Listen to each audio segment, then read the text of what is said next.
একসময় একটি ছোট্ট গ্রামে এক গরিব কাঠুরে থাকত। প্রতিদিন ভোরে সে কুড়াল কাঁধে নিয়ে গভীর জঙ্গলে কাঠ কাটতে যেত।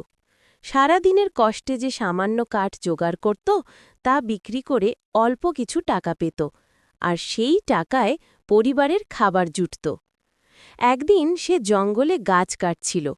হঠাৎ করে তার কুড়াল হাত থেকে ছিটকে গিয়ে পাশের গভীর নদীতে পড়ে গেল। নদীটা ছিল অনেক গভীর, তাই কাঠুরে হাহাকার করে কাঁদতে লাগল।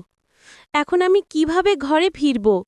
কুড়াল ছাড়া তো আর কাজই করতে পারব না। ঠিক তখনই নদীর দেবতা বা পরী উপস্থিত হলেন। তিনি কাঠুরেকে জিজ্ঞেস করলেন, তুমি কেন কাঁদছ? কাঠুরে সব ঘটনা খুলে বলল।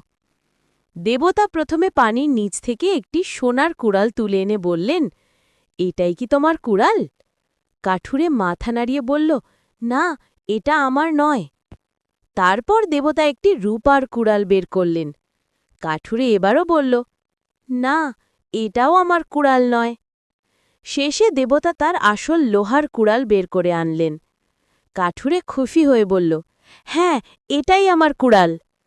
কাঠুরের সততা দেখে দেবতা খুব খুশি হলেন। তিনি বললেন, তুমি সত্যবাদী মানুষ, তাই তোমার পুরস্কার স্বরূপ এই ৩টে কুড়ালই তোমাকে দিয়ে দিলাম। কাঠুরে আনন্দে কেঁদে ফেলল। তার সততা তাকে গরিব থেকে ধনী করে তুলেছিল। তাহলে কি বুঝলে ছোট্ট বন্ধুরা? সততা ও সত্যবাদিতা মানুষকে একদিন না একদিন অবশ্যই পুরস্কৃত করে।